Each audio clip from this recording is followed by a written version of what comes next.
Gus Dur, ya, Bapak kita semua, itu kan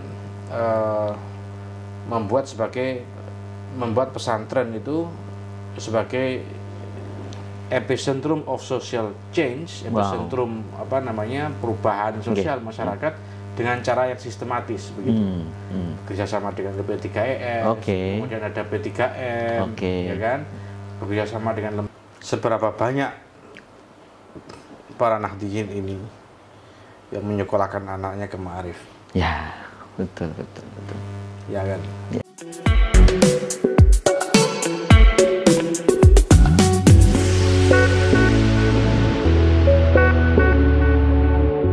Assalamualaikum warahmatullahi wabarakatuh. Berjumpa lagi dengan saya Abdullah Hamid, host Dunia Santri Community Podcast.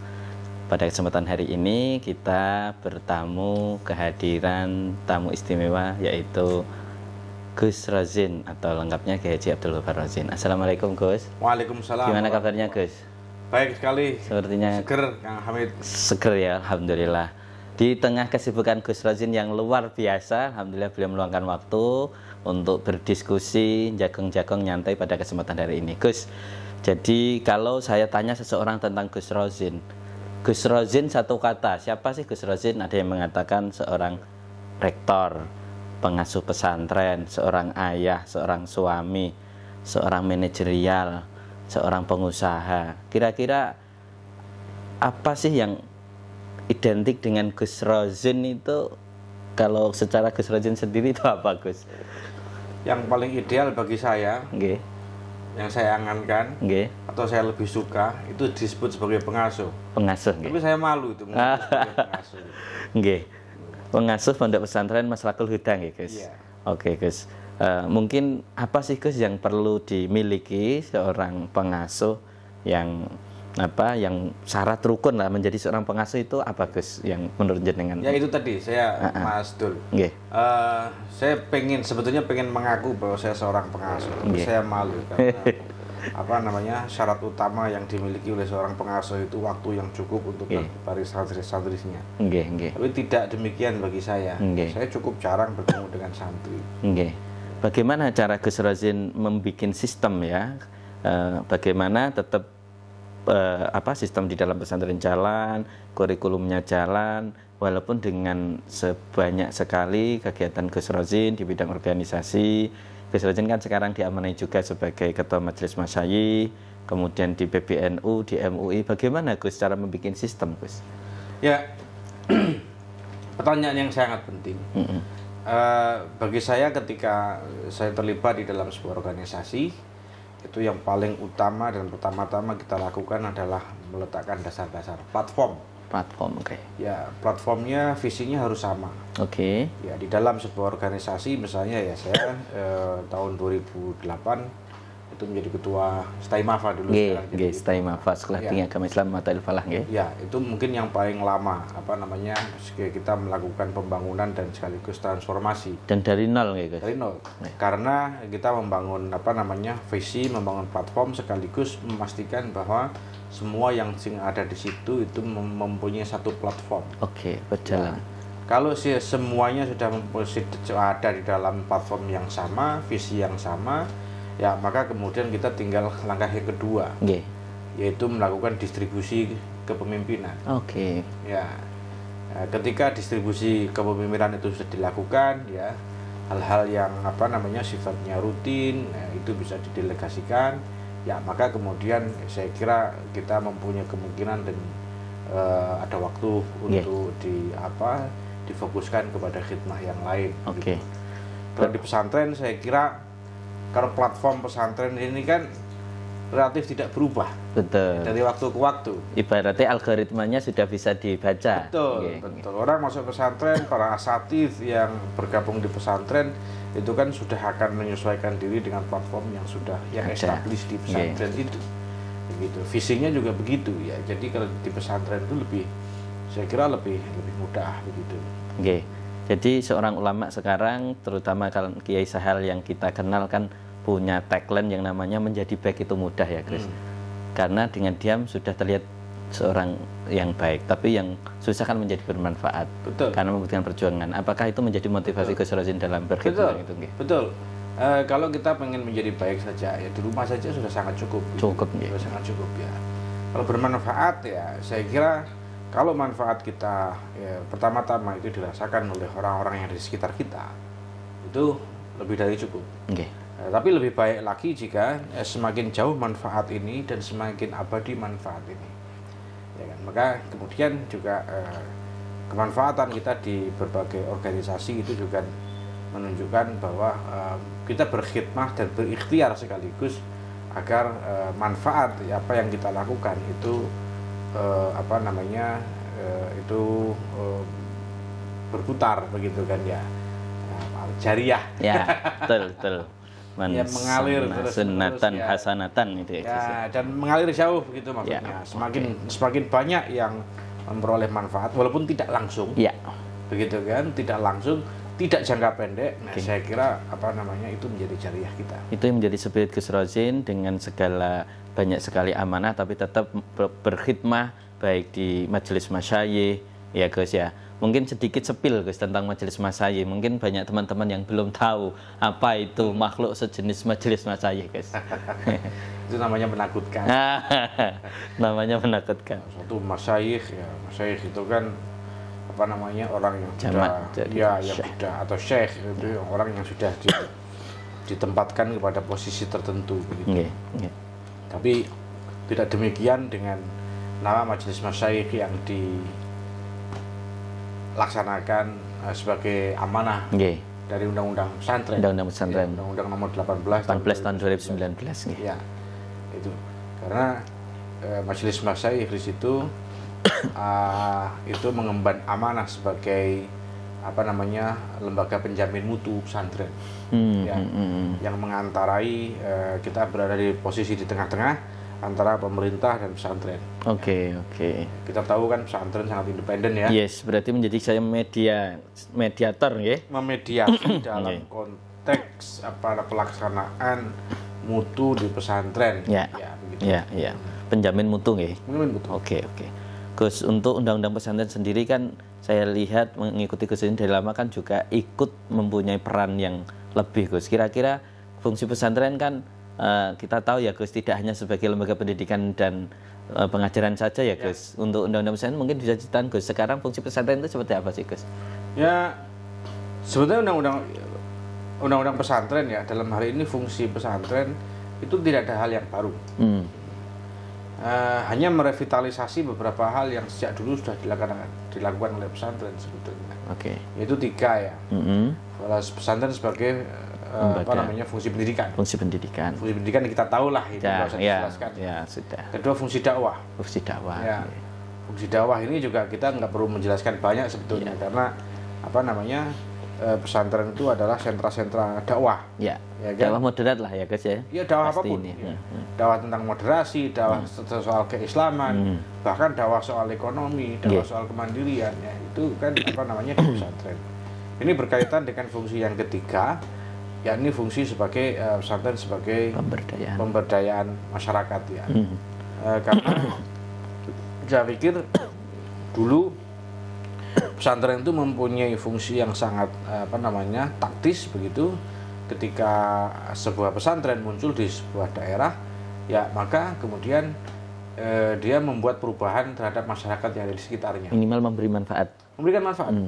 Menjadi epicentrum of social change. Betul. Ya, di mana ada pesantren di situ, maka kemudian perubahan yang ada di sekitar situ terasa. Ekonomi, ya kan, misalnya otomatis begitu kan, orang masyarakat itu mencari informasi dari pesantren, begitu kan, atau dari kiainya, itu kan, itu bukti bahwa pesantren adalah epicentrum of social change. Nah, itu yang kemudian kita mencoba kembalikan, karena sejak tahun tahun 80-an, 1980-an, sepertinya pesantren ini lebih banyak kepada fungsi pendidikannya, ya kan? Ya. Atau 90-an ke atas lah. Kalau tidak bisa dikatakan terjebak lah ya. Ya, saya tidak berani mengatakan. Iya. Santri, kualat nanti. Kualat nanti. Okay. Lebih banyak pendidikan. Menekankan pada pendidikan. Fungsi pendidikan. Ya, pendidikan. Artinya kalau pendidikan ini kan ya penting, tetapi jangkanya panjang dan indikator keberhasilannya lama. Ya, trickle down efeknya terhadap masyarakat sekitar ini kan tidak langsung tidak langsung berdampak langsung. Oleh karena itu kita mencoba mengembalikan lagi, apalagi kalau kita merujuk ke belakang tahun 80-an, 70-an akhir, tahun 80-an itu kan Allah yarham Gus Dur, ya, Bapak kita semua, itu kan membuat pesantren itu sebagai epicentrum of social change, epicentrum perubahan sosial masyarakat dengan cara yang sistematis begitu. Kerjasama dengan P3ES, kemudian ada P3M, ya kan, bekerjasama dengan lembaga-lembaga dari luar negeri, kan begitu kan. Kalau ada Cipasung, ada Kacen, ada Nukoyah, Jadid, ada Nukoyah, banyak sekali lah. Ada pesantren pesantren yang non NU juga kan, itu sebagai langkah bahwa kita perubahan sosial itu disistematisir melalui pesantren. Ya, terstruktur. Berarti pesantren itu memberikan manfaat minimal terhadap sekitar ya guys. Dan pesantren ini bersifat inklusif dan tidak eksklusif. Makanya Yaisal dulu punya konsep namanya fikih sosial, itu bagian dari fungsi pemberdayaan masyarakat ya guys ya. Mungkin ini teman-teman masih bingung Gus, kalau sebagai fungsi pesantren pendidikan sudah paham dakwah pesantren, untuk pemberdayaan masyarakat ini contoh kecilnya seperti apa Gus? Pesantren mempunyai fungsi sebagai pemberdayaan masyarakat. Pesantren membuat masyarakat yang di sekitar lebih berdaya. Oh ya, gitu ya. Lebih berdaya. Kalau lemah secara ekonomi ya dia melakukan penguatan ekonomi. Di bidang ekonomi. Ya. Kalau pendidikan berarti? Kalau lemah ya pendidikan tentu saja. Kalau lemah di bidang hukum ya dia melakukan advokasi. Advokasi hukum. Kalau lemah di bidang yang lain misalnya ya kesehatan ya dia melakukan penguatan di bidang kesehatan. Berat sekali ya guys ya. Pesantren ini. Berat sekali. Berat sekali. Makanya Kiai Mustafa Bisri, Gus Mus kan mengatakan ya warisan paling berat ya itu ya pesantren. Oke Gus, berarti Mbak Sel itu kita kenal dengan istilah fikih sosial, itu berarti bagian dari fungsi pesantren di bidang pemberdayaan masyarakat ya. Mungkin bisa diceritakan sedikit Gus. Jadi tadi seperti apa sih fungsi pesantren? Kalau di bidang pendidikan sudah mafhum, sudah taslim, dakwah taslim, tapi pemberdayaan masyarakat ini masih banyak kiai-kiai yang bingung fungsi pesantren di bidang pemberdayaan masyarakat ini seperti apa gitu, contoh sederhananya Gus. Ya, yang dilakukan di pesantren kami dulu, kita mempunyai Biro Pengembangan Pesantren dan Masyarakat.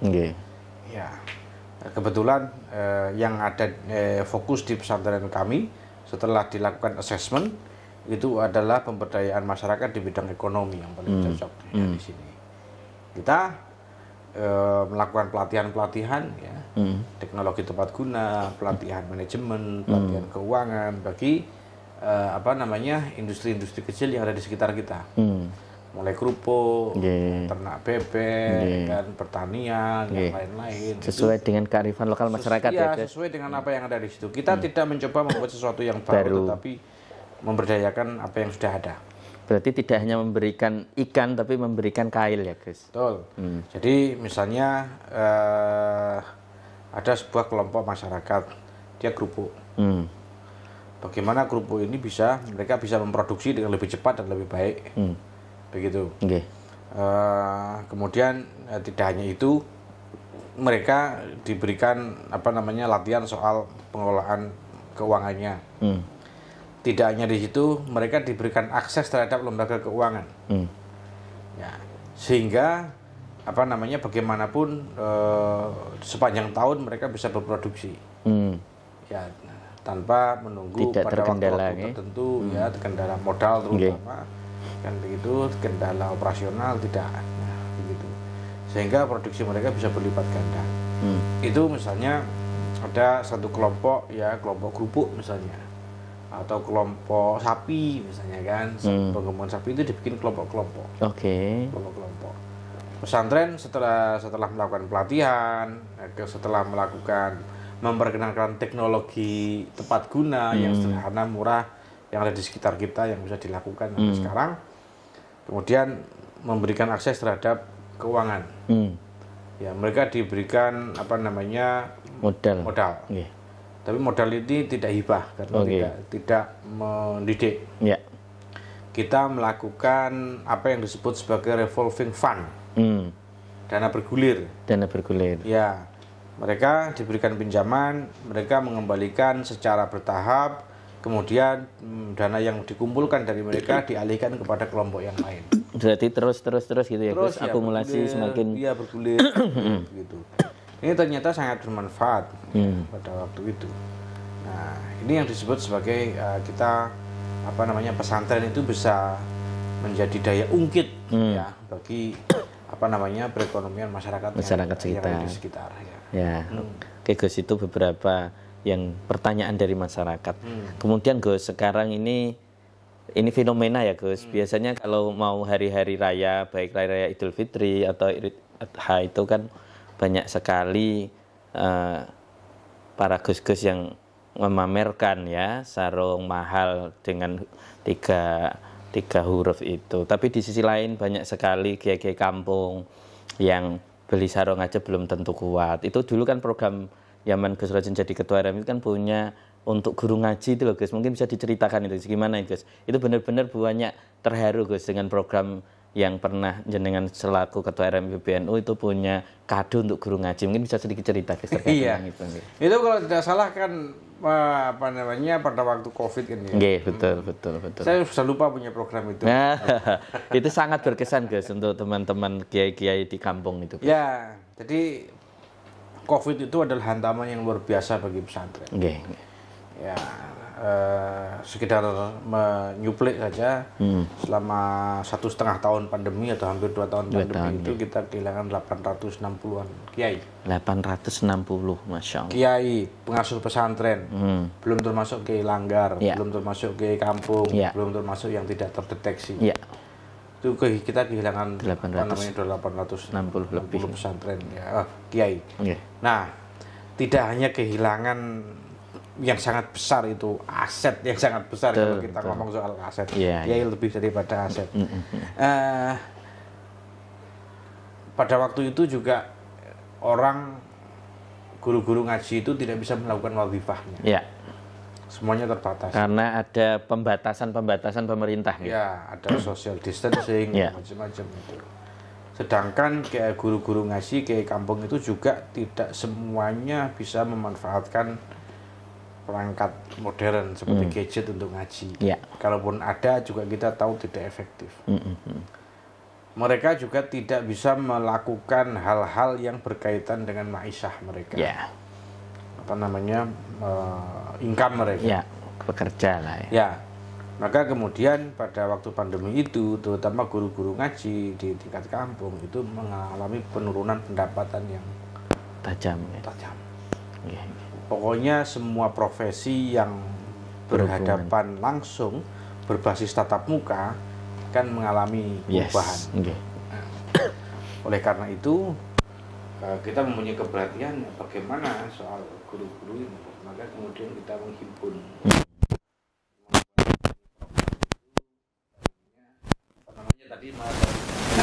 kado buat guru ngaji. Karena mereka yang paling berisiko ketika melakukan tugasnya, sekaligus mereka yang paling terdampak dalam konteks ekonomi.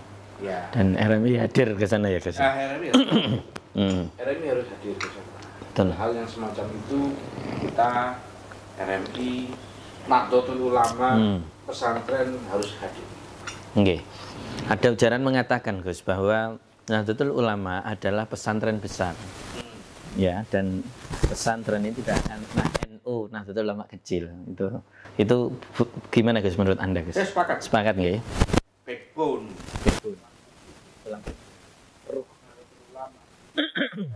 Pesantren. Pesantren itu adalah kecil.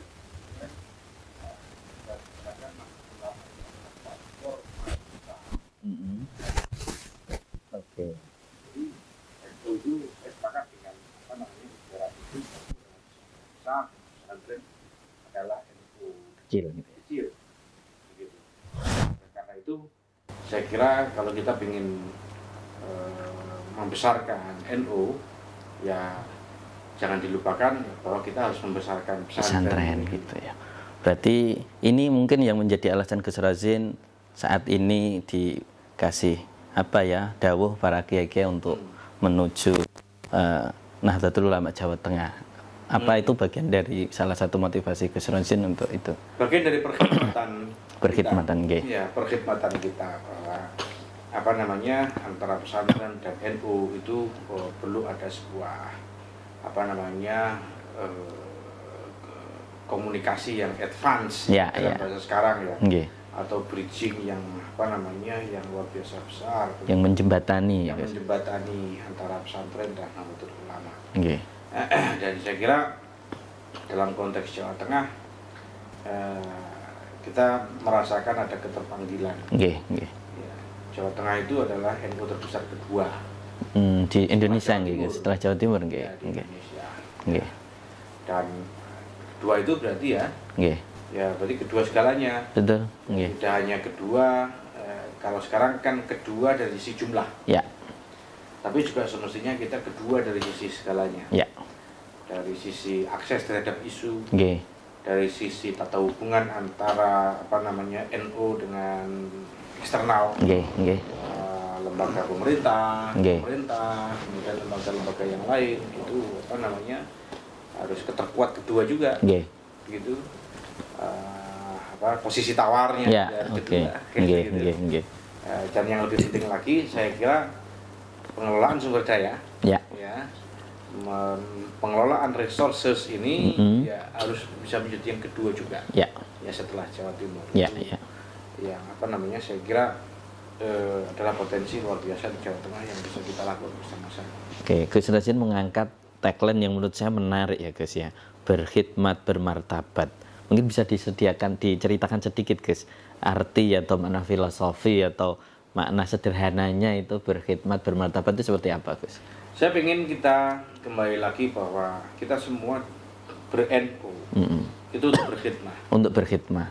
Berarti niatnya harus ditata dulu berkhidmah ya? Kita semua itu pengen menjadi santrinya Mbah Hasyim. Santrinya Mbah Hasyim. Mbah Hasyim apa namanya sudah menyampaikan dengan dawuhnya bahwa ya siapa yang apa istilahnya berkhidmah di NU, ya, saya anggap santri. Sebagai santri. Dan kita semua pengen apa namanya diakui sebagai santrinya Mbah Hasyim. Gitu. Maka kita pengen kembali lagi kepada niatan kita semua ber-NU itu dengan niat berkhidmah.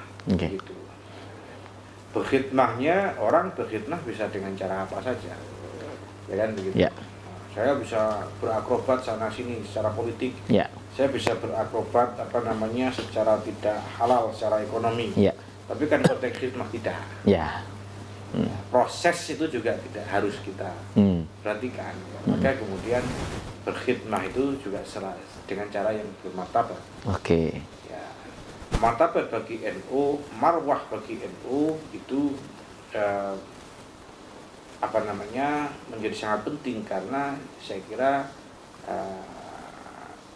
tinggal sedikit elemen di negeri ini yang diharapkan bisa menjaga akhlak ya. Akhlak. Saya kira kita apa namanya mestinya jenengan sepakat kalau saya sampaikan bahwa di negeri ini sedang krisis akhlak. Betul. Dan krisis akhlak di elemen manapun, di lembaga manapun. Oleh karena itu martabat itu menjadi sangat penting. Termasuk bagaimana kita bisa mendorong supaya NU itu mempunyai martabat secara internal maupun eksternal.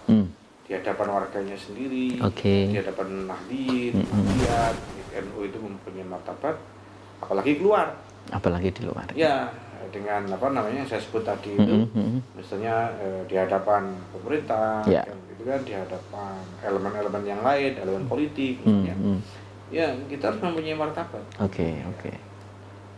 Tidak boleh apa namanya orang itu meninggalkan NU begitu saja. Dalam konteks meninggalkan itu maksud saya apa namanya mengabaikan. Tidak bisa orang mengabaikan NU. Tidak bisa dianggap tidak. Kalau di dalam agama Islam kan hampir 80% kegiatan itu kan cuma ada niatnya ya Gus ya.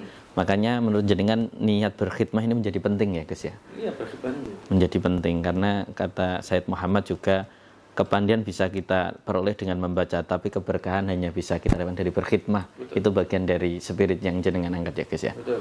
Okay. Kemudian di dalam kampanye apa kalau kita membaca Gus Jen punya namanya jalan khidmah lah, ada 9 jalan khidmah. Salah satunya Gus yang pertama itu kan tentang pendidikan dan keagamaan. Nah, mungkin bisa sedikit Gus diceritakan bagaimana sih proses terutama Nahdlatul Ulama dalam bidang pendidikan itu punya lembaga apa saja, terus bagaimana bisa bersinergi antara satu lembaga dengan lembaga lainnya. Kenapa Gus? Karena kita akui ya Gus, saat ini itu masih banyak lembaga-lembaga di bawah Nahdlatul Ulama yang mohon maaf berjalan masing-masing dan belum tersinkronis, belum terintegrasi, belum menyatu, sehingga terkadang malah terjadi gesekan, belum saling melengkapi. Mungkin bisa sedikit diceritakan Gus. Coba, saya ingin berangkat dari sebuah pertanyaan sebetulnya. Ya, tidak harus dijawab, tapi perlu kita renungkan bersama. Seberapa banyak para Nahdliyin ini yang menyekolahkan anaknya ke Ma'arif? Ya, betul. Ya kan? Ya. Misalnya kita mempunyai 4 anak, ya. Berapa banyak yang dimasukkan ke pondok? Ya, pesantren. Seberapa banyak yang dimasukkan ke Ma'arif? Ya. Ya kan? Okay. Misalnya begitu. Ya. Ma'arif. Nah, itu nggak perlu dijawab. Saya alumni asli Gus, Ma'arif NU. Ya, ini pertanyaan buat kita semua. Pertanyaan buat kita semua. Ya.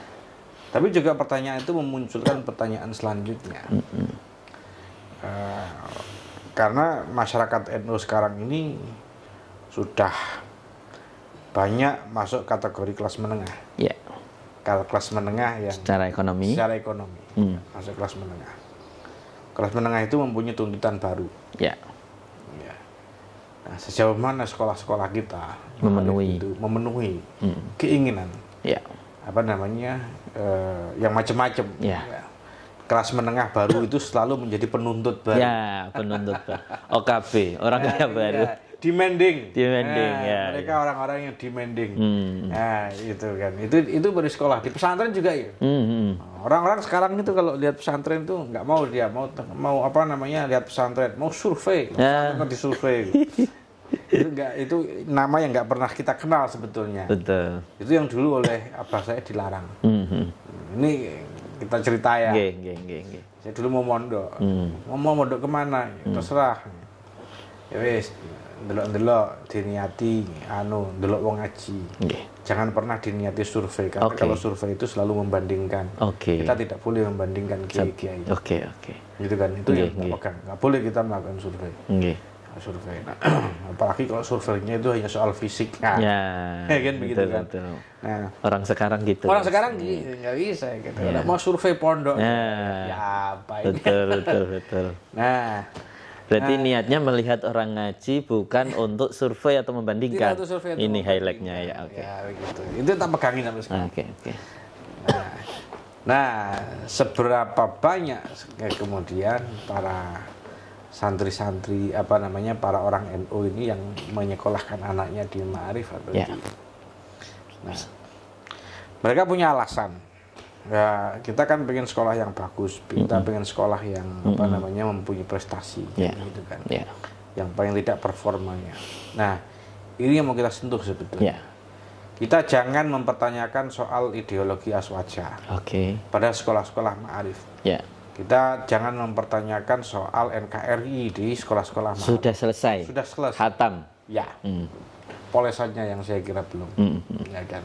Ya, bagaimana kemudian SDM di sekolah Ma'arif ini bisa meningkat sedemikian rupa, performanya meningkat sedemikian rupa, sehingga sekolah-sekolah Ma'arif ini adalah sekolah-sekolah yang dicari.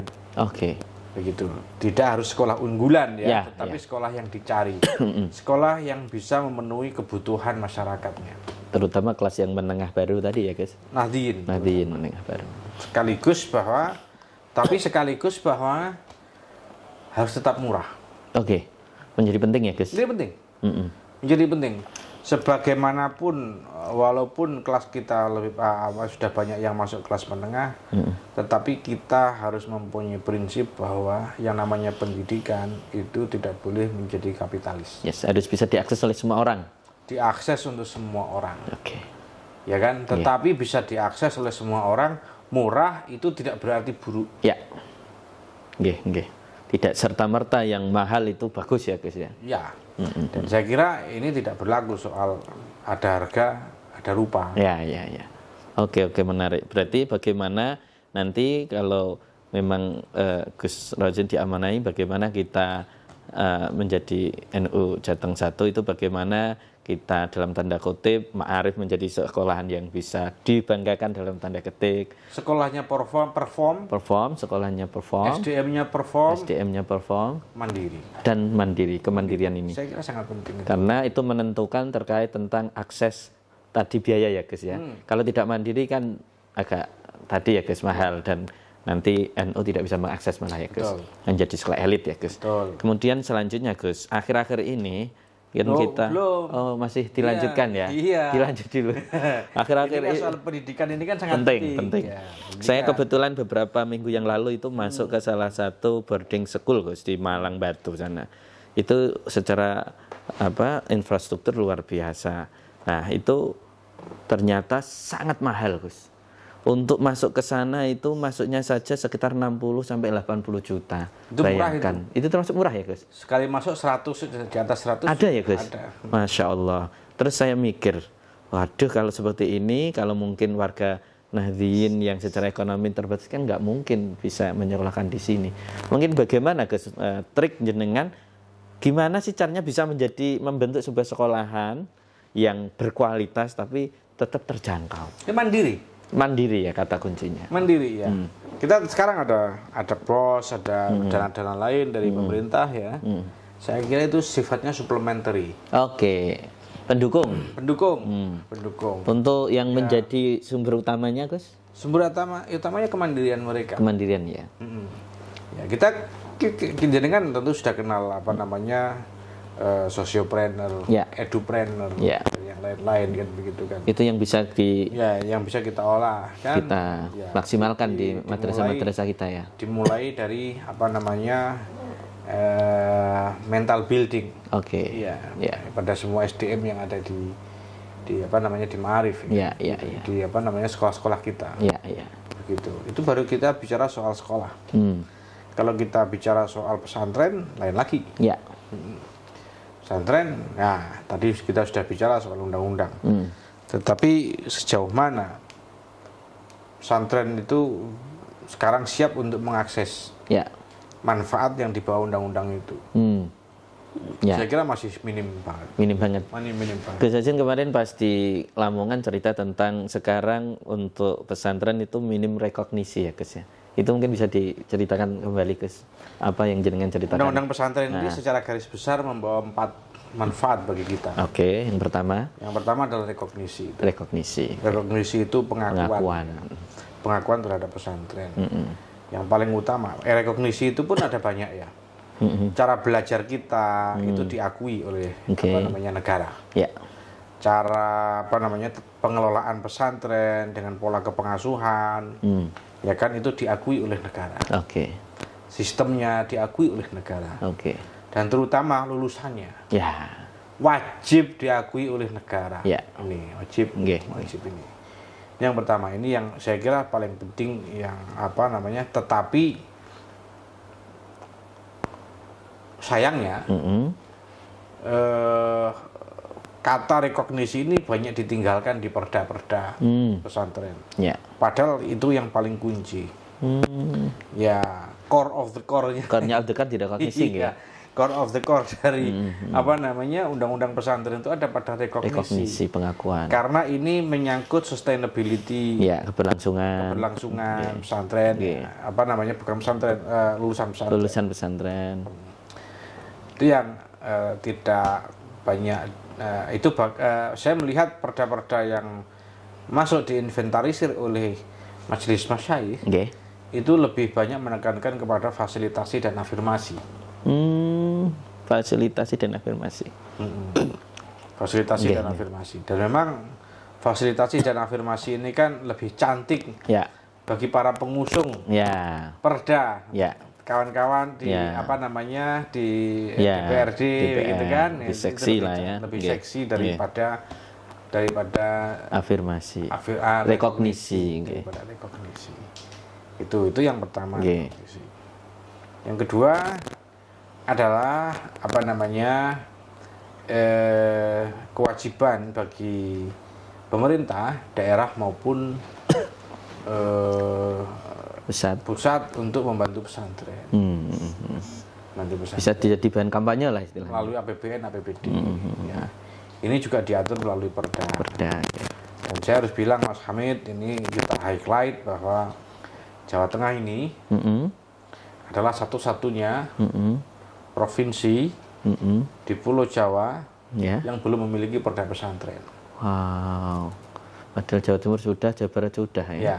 Ini yang saya bilang dari tadi itu yang menunjukkan bahwa kita ini oleh pemerintah ya cukup diabaikan begitu. Nah, kenapa sampai sekarang itu perda pesantren belum goal juga? Dan di Sohibul pesantren ini kan Nahdlatul Ulama. Ya, kenapa tidak speak up juga? Berarti ini menjadi titik juga. Betul. Salah satu spirit Gus Razin untuk maju. Salah satunya untuk berkhidmah itu.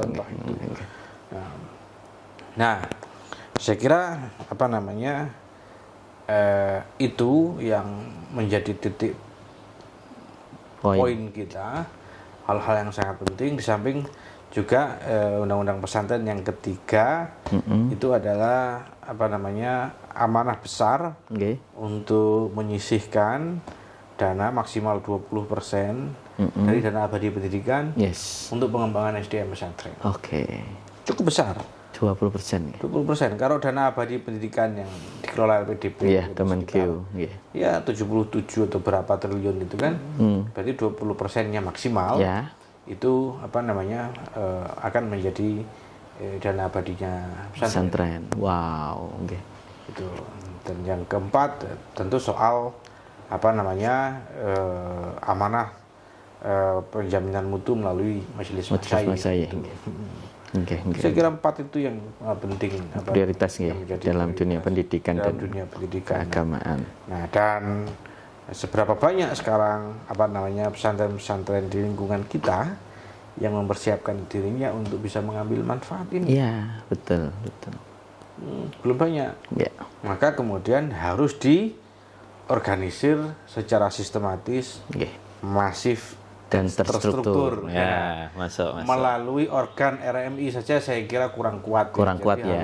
Karena RMI hanya mempunyai fungsi sebagai komunikator, tidak mempunyai fungsi sebagai konsolidator. RMI mempunyai peran pasti mempunyai peran cukup, tapi akan lebih maksimal kalau peran ini juga diafirmasi oleh pengurus NU di berbagai level termasuk di wilayah. Gus. Selanjutnya Gus, di dalam salah satu jalan khidmah Gus Razin itu yang 9 itu kan ada di bidang pertanian ya Gus. Peternakan, pertanian, dan perikanan. Kalau secara geografis Gus, Jawa Tengah itu kan punya namanya kabupaten kota yang mayoritas pertanian, punya yang di pinggiran laut yang perikanan, dan punya juga di daerah-daerah yang peternakan Gus. Mungkin sedikit Gus, bagaimana Gus salah satu di pertanian ini ya Gus, permasalahan yang paling sering, karena saya ini anaknya petani, ayah saya petani. Jadi orang tani itu menurut saya paling berat. Kenapa? Karena pertama itu biasanya permasalahannya terkait tentang, mohon maaf ya Gus, pupuk itu Gus. Terus biasanya itu pupuk langka, kemudian selanjutnya biasanya air ya Gus ya. Air itu juga langka, terutama pemerintah ini bagaimana mungkin apa ya Gus, Nahdlatul Ulama lah sebagai mitra atau yang mayoritas mempunyai pekerjaan di bidang pertanian. Mungkin kira-kira bagaimana Gus kebijakan atau apalah istilahnya jenengan kalau berhubungan tentang pertanian ini Gus? Mas Hamid, stakeholder Nahdlatul Ulama itu, para nahdiyin kita itu yang sedemikian banyaknya itu mayoritas berada di 3 sektor. Sektor pertama UMKM. UMKM. Terbanyak pertanian dan Iya nelayan. kan, pertanian dan nelayan. Oke. Yang terbanyak. Yang kedua di UMKM. UMKM, oke. Ya kan. Yang ketiga ada di apa namanya sektor non formal yang lain. Ya. Kan begitu. Kalau tidak salah itu 3 itu satu yang terbanyak itu ada di pertanian. Oke. Kedua UMKM, ketiga nelayan. Nelayan, oke. Ya kan, kalau tidak salah itu. Oke. Dan kita tahu Mas Hamid, 3 sektor itu ekosistemnya bagaimana sekarang? Ya, betul. Belum tanpa bermaksud mengkritik siapapun, ekosistem yang dibangun oleh pemerintah pada 3 sektor tersebut masih jauh dari sempurna. Ya, betul. Jawa Tengah kita tahu soal perpupukan bagaimana. Ya, sangat mengerikan. Ya, perikanan juga. Ya. UMKM juga. Ya. Pelaku UMKM kita sekarang ini berhadapan langsung dengan impor yang besar-besaran. Dan mereka lebih murah dengan partai besar. Betul. Betul. Tidak hanya partai besar, misalnya sekarang yang berbasis pada platform digital. Ya. Masih dikuasai mereka ya. Ya, itu kan ada apa namanya? Ada kanal-kanal tertentu yang bisa mendatangkan barang murah tanpa pajak. Wow. Retail tanpa pajak. Yang membunuh. Iya, yang sedang sekarang sedang berlaku dan akan berlaku dalam waktu dekat. Ya kan, orang itu kena pajak kan kalau belanja dalam jumlah tertentu. Ya. Ya kan, ini ada platform yang bisa impor di bawah apa namanya nilai batas pajak itu sehingga bebas pajak. Ya. Iya. Ya. Jadi ada satu apa namanya aplikasi yang sedang hit sekarang itu yang punya kanal apa namanya belanja. Ya, betul. Ya, kita tahu kita kalau nyebut bahaya itu. Dengan program biasanya nomor-nomor cantik, tanggal-tanggal cantik belanjanya itu. Saya nggak tahu lah. Tapi ada, itu kan berbahaya. Itu yang saya sebut sebagai 3 sektor terbesar yang di mana Nahdliyin itu berbasis. Itu ekosistemnya bermasalah. Ya, bermasalah. Ya. Soal pertanian.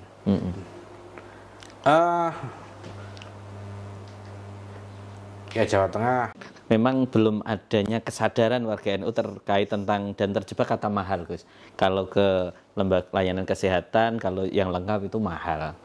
Gimana Gus menurut jenengan tadi? Itu kalau kita beli banyak kan bisa lebih, harganya kan pasti nggak sama. Ya, lebih efisien. Kita beli satuan. Ya, betul. Kalau kita beli banyak, misalnya kan, aku ini mau beli 10, tapi nggak punya duit. Kita bagi hasil yuk. Ya. Hati ini mengendalikan. Pikiran kita bisa liar kemana saja. Oke. Kita tidak bisa memenjarakan pikiran kan. Oke. Sedangkan lagi berada di depan kiai, ya kan. Tapi pikirannya kemana-mana. Tapi pikiran ke istri, itu kan. Iya, sudah kepengen balik. Kan nggak bisa dikendali. Iya. Yang bisa mengendalikan kan hatinya.